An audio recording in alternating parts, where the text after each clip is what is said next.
Nico Martin, our new art director at id Software.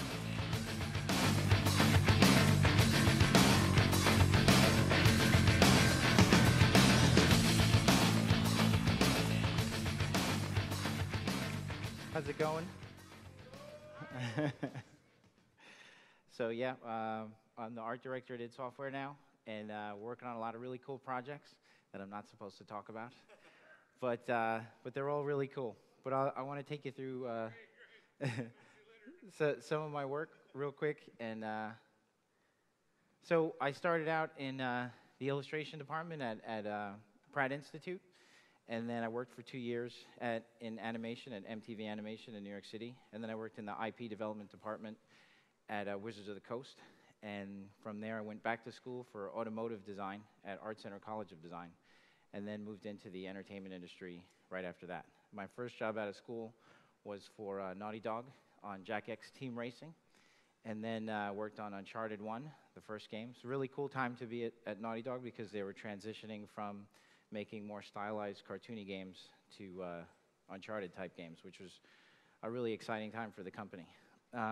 After a couple of months on that, I went to Blur Studios to work in their cinematics department, and we did all kinds of really cool stuff there. It's really cool when I come to this presentation at Quakecon because I get to see like a ton of Blur's work. They did the Elder Scrolls stuff and a lot of the really cool trailers that you guys see. So, so after that, I went freelance on my own, working out of my studio as a design consultant, and then in-house whenever possible for about 3.5 to 4 years, and worked on a bunch of really cool projects. A lot of them are in development. You know, the rule is unless it's been announced or released, you can't really show any work from it or talk about it. So some of that stuff is in here that has been released, but a lot of it isn't. And but it was really fun. And the most notable from that period was most definitely Pacific Rim. That was a really, really fun project to work on. Very exciting. I got the phone call from a friend of mine, Francisco, who said, hey, you know, I recommended you to come down to, we're forming an art department here for this movie. If you want to come join me, I think it'll be really cool. I was like, hell yeah. So I went down there. I got a call from his producer. They told me about it, gave me the address to Guillermo's production house. And it turned out to be like a real house. Like when I actually got there, it was, I'm like, this is like someone's home. So I walked up to the steps and rang the doorbell and like had my laptop in my hand. And Guillermo opens the door and he's like, welcome, my friend. I was just like, oh my God, you're the guy. And, you know, and I'm, you know, I didn't know what to say. I was like, I'm here to draw, you know. So he motioned me to come back into his house, and we set me up in his office. He turns his garage into like an office, a work art department pit, and then he would write in the room adjacent to ours. Like he, you know, it was really cool. He'd come in about twice a day and check up on our stuff, and it was a very exciting time. But the work that I was doing leading up to that is some of this stuff. So this is some projects that we'll hit a Pacific Rim again at the end of the presentation. So here's some Blur stuff. This is a pitch painting for a project that's in development right now. City in the mountains. This is for Force Unleashed. That was a really, really fun project to work on. The cinematics were awesome. This was for Dante's Inferno, which was really, really fun to work on. There's a lot of great cinematics that Blur did for this project. This is for Halo Wars. So this is basically the kind of stuff that I was trained to do in school, which was a lot of industrial design stuff. That's really my favorite thing, is doing hard surface like mechs and all kinds of really cool looking tech type stuff. This was the Halo Spirit of Fire ship. Really cool story. Someone actually built this out of Legos, which is like the size of a dining room table. And he like had it on a blog, and he was giving updates as he was making progress shots. But he was doing it off of like random screenshots. So me and the modeler at Blur who modeled this, we sent them our concept stuff, which I don't know if it was obnoxious or really nice. We were like, hey, we want you to get this right. So, but it was really cool. And this is for pitch art for Ghostbusters. So, you know, a lot of what a concept, you guys are all, I'm sure, familiar with concept art, right? And, you know, and everything. So, like, you know, we start with, there's just basically, especially for this kind of work, keyframe art, it's usually just ideas on a page. So it'll be like me, the director, and a producer, or or me, that's the case in a movie, or in a video game, it's like me, the game director and the executive producer of the game, and then I'll start doing paintings based on, you know, their script or their game doc or whatever it is they have to try and, you know, get the project greenlit. If it's already been greenlit, then maybe we're already establishing like levels and stuff like that. So this is more of that kind of work. It's like a look and feel painting for a moment in a cinematic that Blur did, which was really awesome. This was the Hellgate Hunter for the Hellgate game, which was really, really fun to work on. They actually made a toy of this guy, and I didn't get any money for it. That's okay. It's a pitch painting for exactly what I just described.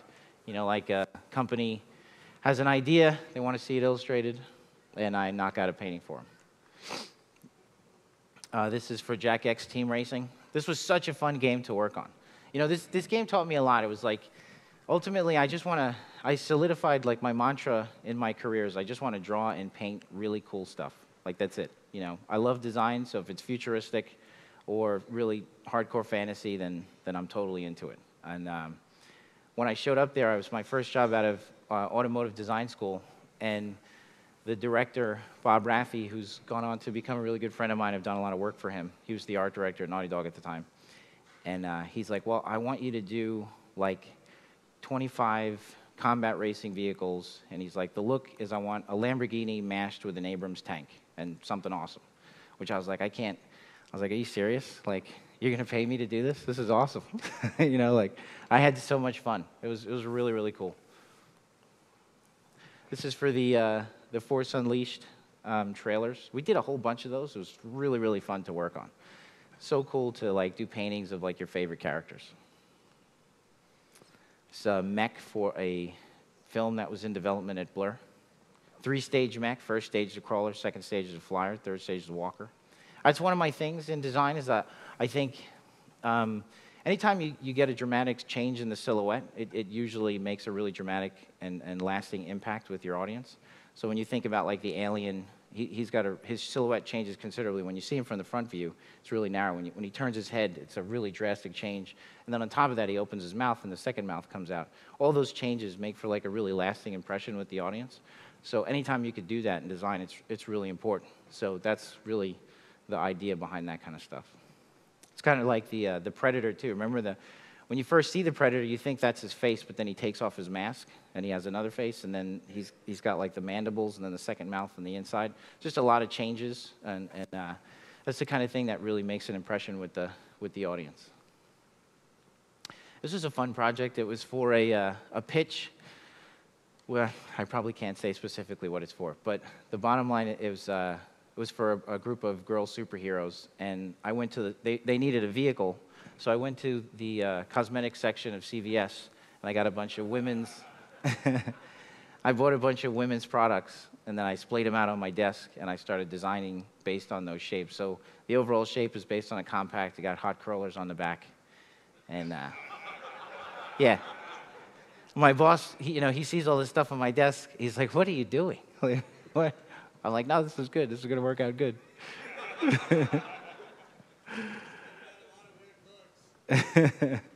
So these are for, yeah, right? When I showed up at the counter, I had like a bag of stuff. So these were, a lot of what we do is color keys, like establishing the lighting of scenes, whether it's for movies or cinematics or games or whatever. If I was working at a game company, I'd get shots of the game in progress, and I would do like paint overs for lighting, which is really important. Obviously, you could tell a story with the lighting. You could direct the viewer's eye with the lighting. Like if you have a series of doors that you want the player to walk through, but you want him to kind of get the hint that you want him to walk through that door, just by using lighting alone, you could really direct his focus, which is really important. As many of you know, when you go to the wrong door and you try to open, it's not open. It gets kind of frustrating. So you do it right, the player will know exactly where to go. And this is for Dante's Inferno. It's a cathedral where they get married. So this is Pacific Rim. And that movie was, did everybody see that movie? Yeah. That movie was awesome. It was really good. The script was amazing. I mean, like, we got yeah, it was just crazy. Like, when they first told us what it was, they're like, the basic pitch is like, you know, these creatures start attacking our cities, and missiles and tanks don't work, and the only way to destroy them is melee style. You have to physically rip them to pieces. So each country builds a champion to protect its city, which like gave me the chills. I was like, I can't, this is nuts. Like, I'm so excited to work on this. So Guillermo put together his core team of guys. It's a very collaborative process. So both in games and in film, like everything that you see is a lot of people contribute to it to make it look great, especially when you see it, the final product on the screen. So he had a core team of guys, and we would pass around designs to each other, and one guy might start something, another guy might work on it for a couple of days, and then someone else might finish it, or ILM might add something to it. So yeah, that's the other thing too, is at the end of the project, ILM gets it, and I mean, they're like geniuses, so they make everything look awesome. So it was really cool all the way, and Legacy did some work for us, and then also Spectral Motion built like these maquettes of the Jaegers that were really incredible. And each time someone would work on it, it would just get cooler and cooler. So it was really fun. So this was the first Jaeger on the project to get approved by the Legendary guys. Francisco Ruiz did a sketch of this guy, and then Guillermo asked me, here, take a pass on this. This was my design on it, and he gave it the thumbs up and said, okay, this is the direction we're going to go, which was really crazy because at the time, like, I don't know, you just never knew how it all was going to work out, you know? There's a lot of different ways you could have went with the Jaegers, so finally going in this direction was really exciting for me. And then once we had that approved, then you started turning it around and doing orthos, fleshing out the design, establishing the proportions, making sure that it looks really cool, but it could also actually move its arms and stuff like that. The little drawing up in the right-hand corner is just my overly simplified way of working out the joint mechanics in my head, so that way when I actually, that's like a balance. It has to look awesome, but it also has to work, you know, so it's tricky. My time at Blur Studios really helped me with that because I remember when I first got there, you'd draw like this guy with this huge spikes on his shoulders, and it would look super awesome. And then the animators and the riggers get it, and as soon as he lifted his arm, he'd like impale himself in the head. So then they'd send it back to us. They'd be like, yeah, so that looks really cool, doesn't work. And so I kind of was always really conscious of that on this movie. So working out the side view proportions, and a lot of the stuff you see, if you look at the back of his foot, you'll see like this piston on the rear part of his heel. And that was kind of simulating like what an Achilles heel would be on a human being. And that became like a big thing with our design of the Jaegers, is Guillermo loved the idea of like mimicking human anatomy with the robot's structure. So he thought that idea was really fun. And once I heard that and he liked it, I started pushing more of that stuff into the Jaegers as I went along. Like you'll see like the jawbone on the side of this guy's face. Guillermo loves secondary animation. That's something that he always looks to like. He would really emphasize that we would do that on the film. So the clarinet buttons on the back, they would actually flutter when he would move around. I think that's my son somewhere. So yeah, and he really liked that kind of stuff. And overall, the shape of the stem in the back is supposed to kind of simulate a brain stem, you know, and kind of have like a sort of a cranial kind of a look. So we did these drawings, and Legendary was really into them, and Guillermo liked them. But you definitely wanted to see them. I wanted to see it put into its context, so did they. You know, because that scale-wise is hard to kind of tell just how big it is, and will it actually read convincingly on screen.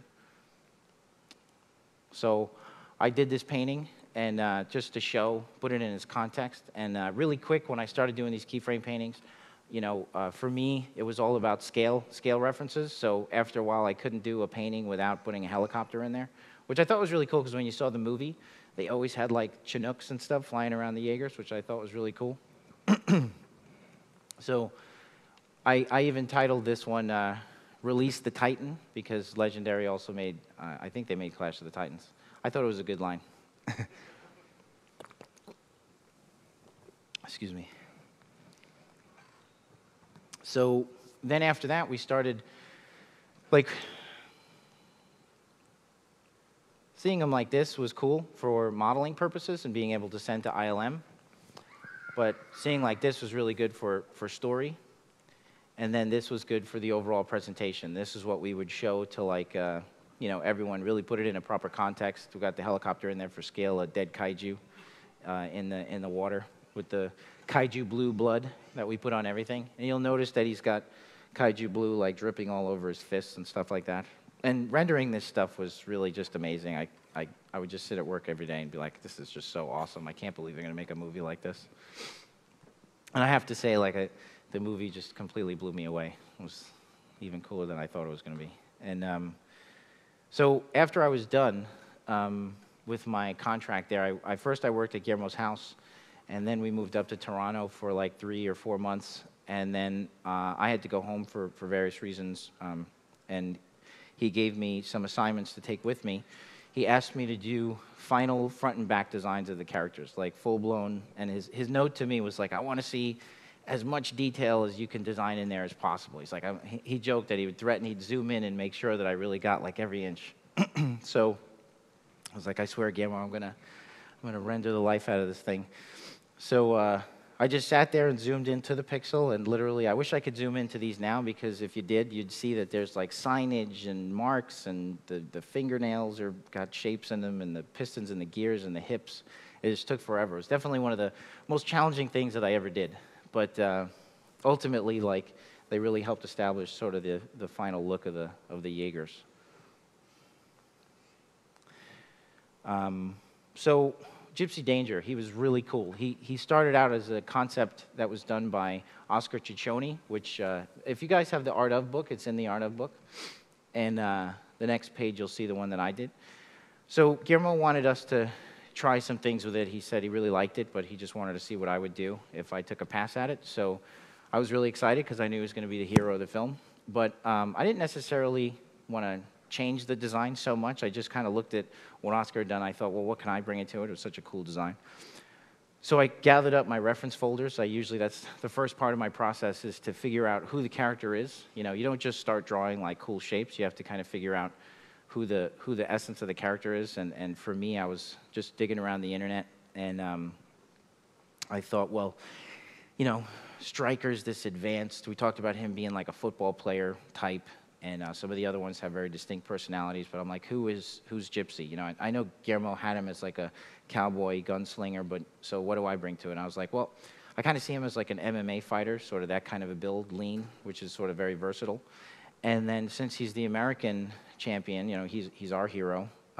What's a famous piece of machinery from war, you know, from World War II that I thought people look at and they have a lot of nostalgia for, and it was that jet on the right, which I don't forget the name of what that is. Does anyone? Corsair. There you go. And then the American flag, of course. But I didn't want to kind of like be really corny with any of this stuff. Like, I couldn't cover them in red, white, and blue. That would be ridiculous. And even though George St. Pierre is Canadian, he's not American. But it was more of just like his face in that picture and his presence. So then from that, I did this. And as I was working on it, Guillermo was looking over my shoulder. And with everything, he's really the conductor of all this. He's always giving you notes, and they're amazing. He's incredibly creative. Guy's like a fountain of creativity. And but he greenlit it each step of the way, and I kept going and, you know, finessing the details and tweaking the proportions and adding in a lot of like the little signage, and really as subtly as I could, sneaking in the American flag without overstating it, and getting a lot of that Corsair sort of navy steel color in there. And eventually the executives saw this, and they really liked it, so it went into the movie. And then the next step was to do a breakout design of the head. And so a lot of this was, again, based on human anatomy. So the piston that you see in the neck was kind of similar to the muscle that we all have right here. And then that steel structure around the bottom of his neck, I told Guillermo, was kind of like a collarbone. And then those were like female actuators, you know, that, you know, when he would attach, these pistons would lock into those ports, and, you know, he'd be able to move his neck around. And it was really crazy to see all that stuff actually make it into the movie. Like, when you see it in a side view, it's all in there, which is really cool. A big thing about the look of these Jaegers that we established at some point was like, well, are they super slick Ferrari-looking machines, you know, like state-of-the-art? Are they like, you know, Porsches? Are they like, you know, what do they look like? And ultimately, it's a war movie. You know, we're basically like World War III. So I started looking at a lot of photos of wartime vehicles, which is, you know, like Abrams tanks, but like in Desert Storm and in Iraq and stuff. And I noticed that they, you know, there's a lot of personalization that goes on, customization, a lot of grit, a lot of dirt, a lot of wear and tear, and a lot of layering of signage. Like a vehicle might be made in the 80s and have a license number on it, but then that in the 90s, someone else buys it. They paint over the license number, then there's a new one, but you could still faintly see the old one. And that kind of stuff went a long way to making this stuff have a lot of character and depth and richness to the surface, which you can kind of see it in here. There's a lot of like subtle markings and things like that. And in the larger ones, this one has a lot of like really subtle faded signage and different things like that. And I think that helps to give it a real sense of character and history, personality that we were going for, which was wartime vehicles. So at one point, he gets his head smashed in, and the way that I designed the visors with that, there was this honeycomb screen on it, and I was thinking that there was like a steel honeycomb framework just behind the lens, and then inside each one of those honeycomb steel structures was a camera that then projected the image back into the pilots.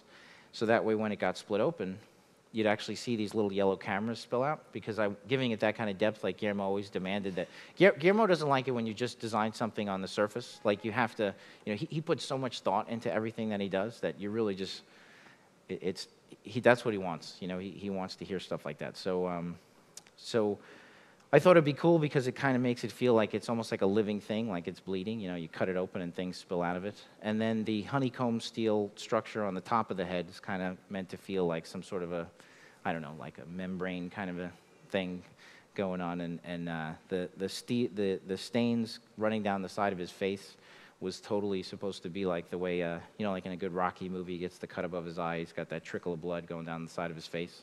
I wanted him to look like a boxer sitting in the corner, you know, getting fixed up. And then this is when he falls in the snow. This was really tough, actually. It's tough for a reason that I never anticipated. Because when I first painted this, I had his head turned to the side, and it looked way too natural. And he has to look like a robot. So if we were to fall like this, we'd turn our face before we fell, because it's just kind of instinctual. But for him, I thought, well, he would just shut off before he fell, and then he would just land face first and not really brace himself. And it was pretty cool, because in the movie, they got him situated just like this. So this was Gypsy Danger's final drawing, and yeah, this was actually the first one that I did when I went home. Again, I really killed myself detailing this stuff out, and it was really, I remember it was like, you know, 2 in the morning, I'm rendering the toe, and I'm like, no one's ever going to zoom in and look at this stuff. I'm like, I know it. And then when they made the making of stuff, they actually zoomed into the image and panned around it and stuff like that. And this has actually been used quite a bit in marketing. So I was grateful. I was like, that wasn't for nothing. This is Chernobog Alpha. Francisco did a really cool drawing of this guy, and then this was my pass on it. And then Oscar Ciccione then took a pass on it after I did my thing, and that was kind of what ended up being in the movie.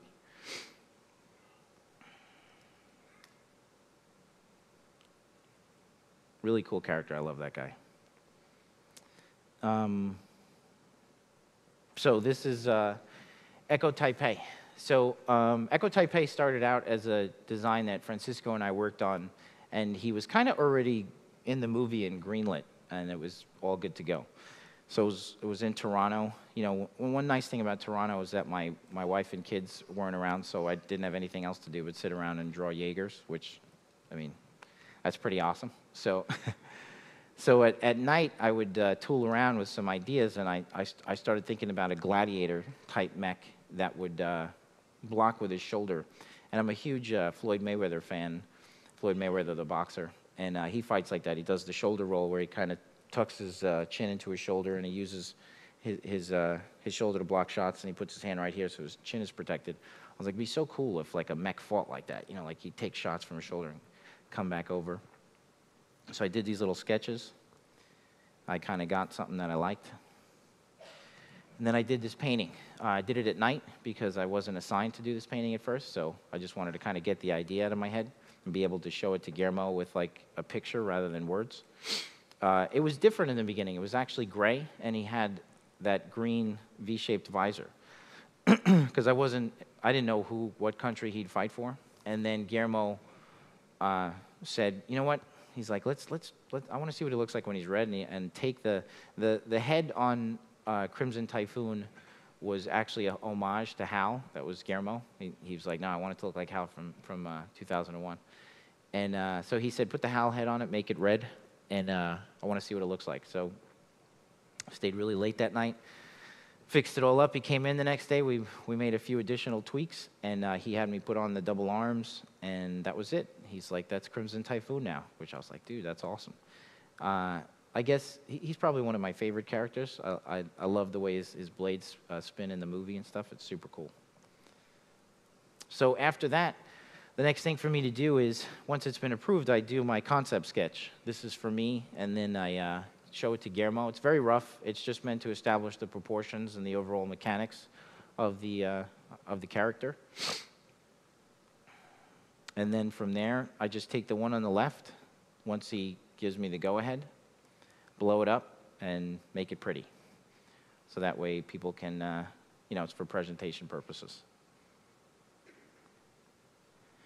And then from there, zoom in on the head, because these guys were like actors in the film, so their heads were very important. So then I do these quick sketches of breakdowns of how the mechanics in the head would work. I chose the one on the bottom right, blow that up, do like a full concept of it. And inspiration for this stuff for me, aside from establishing who the character was, like for this guy it was Floyd Mayweather and a gladiator and stuff, but I'm looking at a lot of my old sources, which is that's my kid. I'm looking at Audi. I'm looking at Ferrari. I'm looking at industrial design stuff, fashion stuff, really anything, architecture. Mostly cars, because I'm a huge fan of cars. But yeah, there's all kinds of. There's probably a lot of Audi shapes in here, especially in the neck. And then this was his ortho. These things, after a while, I mean, I guess they got faster, not really. There's just so much detail in there. They were really difficult to do. The hardest thing to do was to figure out how to get the paneling to be the correct scale. So I had to, if you made the paneling too wide and too overstated, they looked really small. In 2 seconds, because these shapes are really kind of like exaggerated proportions, they could look like toys in a second. And you'd feel it when you're rendering it. I'd kind of render it for 2 hours. I'd step back and be like, dude, that looks like a toy, Or he looks like he's 50 feet tall. He doesn't look like he's 50 stories tall. So then I started, the thing I said about the signage, that went a long way. I started looking at giant nuclear submarines. I started looking at aircraft carriers for the way that they handled the subtle paneling. You notice like it's very subtle ridges in there. And that's ultimately proved to be the answer, was getting the paneling just right. And then the weathering, it's like just making them feel. And that's the other thing, too, is that giant objects weather different than small objects. Like a car is going to weather, in terms of how the dirt cakes up in the corner, it's going to look totally different than the way that does, like, so, let's say, on an aircraft carrier. If you overstate something like that, again, it would literally, and through the course of a night of me working on these, there'd be moments where he looked 10 feet tall and moments he was the correct size, and then I messed up and he was too small again. This Coyote Tango started out as a sketch from Francisco. This was my pass on it.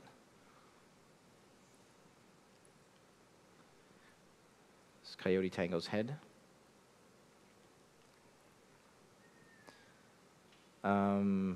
Tacit Ronin. So there was a Japanese robot in the film. He's in the prologue, and the story changed, and his role got reduced in the film, but you might see more of them. I have no idea what his role will be in future projects, but I heard from Travis Beacham, the writer, that they are making a graphic novel about him, or putting him in a graphic novel, and that's his rendering. It's kind of cool because I remember with this one, it was up on the wall, and he was the Japanese robot, and then, like I said, story changes, but I was like, you know what, if this makes it in the Art of book, I bet you the fans will sort of gravitate to him, kind of like they did with Boba Fett in Star Wars. And I always kind of check online. I type in Tacit Ronin. I want to see like what people think. And he's getting a little bit of a following, as are some of the other robots in the book that didn't have as big a roles in the movies. So this is the Conpod arms that they used, that the Jaeger pilots would hook into. These were the first concepts for them. They looked really cool. They didn't work as efficiently as they should have. They took up a lot of space, but they looked cool. So then Ty Ruben Ellison did a design of them on the right. He built it in SketchUp, and it actually, was able to function, and it fit the space perfectly because it didn't take up too much room. And then Guillermo asked me to do a pass on it, as I did with everything else. This was a pass for the Echo Beijing, Crimson Typhoon Conpod. So the way I see this stuff was I really just treated it like shell casings on a motorcycle, or like fairings on a motorcycle, where these would just be like vacuum-formed fake parts and pistons that they would just attach to the actual armature itself. So that way you could kind of make, each one of these Conpod sets look completely different. When it's all fake, it's all really the same structure. You're just kind of, putting a new shell on it. And again, like, this is the trans stuff. I mean, that's basically like inspired by motorcycle parts and things like that, which I love. I love sport bikes. I put sport bikes in like everything I do. So this is Crimson Typhoon's Conpod. It's based on like a temple. I found some pictures of a Chinese temple and a bunch of other pictures. I just typed in temple, Asian temple, and then grabbed the motifs that I found in there. Those two giant structures on the right, it'd be cool. They'd be like drums, you'd see. I don't know if those drums are actually in Chinese temples. I was just going on very broad racial stereotypes, and so, and then the bottom Guillermo loves to see secondary animation, and in Ty's layout Ty did a layout for the base of this stuff that again, just same thing with the arms. He did like a layout of the inside of the room, which was super cool, and then we just did design work over that. And I wanted to accentuate like sort of the moving parts on the bottom, so it'd almost be like when you press a key in a piano, you'd see all this fluttering on the bottom. So it was really fun. And then Guillermo actually told me to put these markings in the back that you'll see, these little markings in the wall. They mean something. I forgot what he said. But so Ty Ruben did, again, I took his Conpod concept, and I did that he made in SketchUp, and I did this painting just to kind of show you what a quick idea of what a final shot would look like on screen of the Conpod with all the lighting and the atmosphere and everything like that, all under the direction of Guillermo, of course. And he would kind of tell me. By then, I kind of had a sense of the things that he likes. He's got a really, really cool aesthetic. He's so bold with color. He loves color, which I think you could totally see in the movie. Like Hong Kong just looked amazing, and he really pushes you in that. He pushes you in every way. Like from a design standpoint, really emphasizes like a strong silhouette and use of color. Bold use of like volumetric lighting and things like that. So after a while, you sort of had an idea of what it was that he liked, and so when I made this image, I was definitely going off of all the things at that point I kind of picked up on that he likes to see in his images. He's such a cool guy to work for, too, because as soon as he's a real straight shooter. Like, as soon as he walks by, if he likes it, he just, right away. He's like, I love it. And then, or he'll be like, I don't like it. You're just like, okay, sorry. But, which made you feel great, It was awesome. You always knew where you stood. And you really, films is funny because making games is like a marathon. Making a movie is like a sprint. So it's like, and it's month-to-month contracts, so you really just kind of have to perform. And if you don't perform, they don't renew your contract. So, and you can feel that pressure is good. They just don't have the time to in a game studio, we have associate level artists and we develop them, and it's okay if you didn't get the design right, we'll just keep working on it. But in film, it's like, oh, you didn't get that right, next, So I definitely wanted to do good.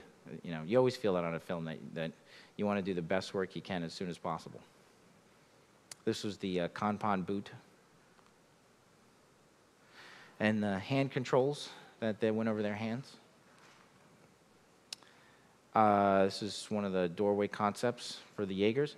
I was thinking when I was doing this stuff from a lighting standpoint and overall texturing that, you know, they spend a lot of time in the ocean, you know, saltwater. So I was like, it should kind of feel less like, you know, Ferrari, Audi, super slick, and kind of more like a submarine, you know, like because everything should have that sort of watertight, you know, saltwater erosion kind of a look. And it was cool to see some of this stuff sort of end up in the movie. And again, everything has rust and chips and crack because it's wartime. That was the look. It was like wartime vehicles and wartime machinery.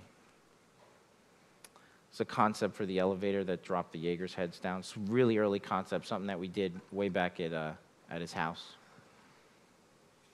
It's a concept designed by Ty Ruben Ellison in 3D, and then I did a pass on it. Another concept by Ty Ruben. This is my pass. Again, the wartime influence.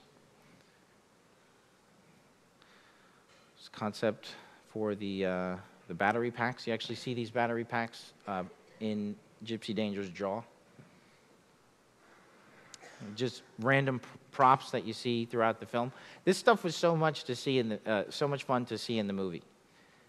This is a kaiju scanner that I did, and another cryo tank. I actually painted that black in the movie. Ty Ruben did this block out in 3D, and I did a color rendering pass on it. So this is the fuel transport vehicle that I did, and this was actually in the movie, which was so cool. Like, I know, like, you see the Jaegers and everything like that, and that was amazing. It was thrilling to see that stuff walking around on screen. But then all of a sudden, I'd see, like, two people talking and this thing drive by. I'm like, oh, my God, there it is.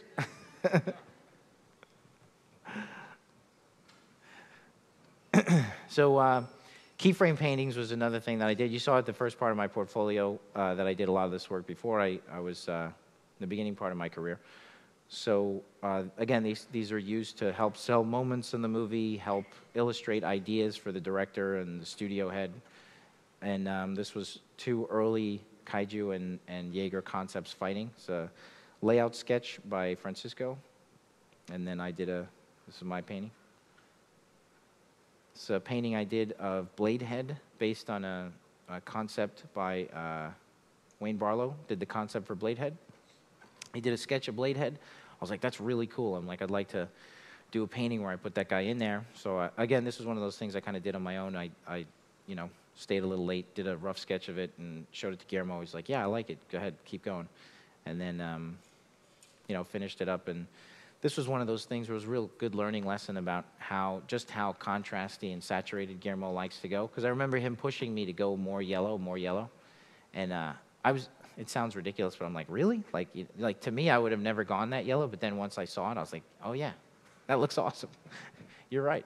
So yeah, it was really exciting. And I heard this went over really well with the in the presentations that they gave.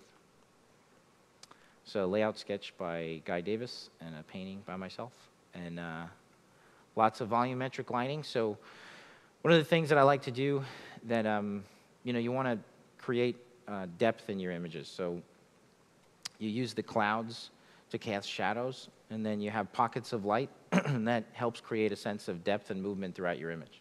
As opposed to if I just lit that cliff face completely evenly, it would become very flat. So then I just show that light is breaking through the clouds in just a few spots that kind of, your eye bounces, you know, it becomes like light to dark, light to dark, light to dark. It's a really effective way to take a viewer's eye through an image. And I do it all the time. So layout sketch by Francisco and painting by me. It's just, this guy just got knocked on his butt. And then a painting by myself.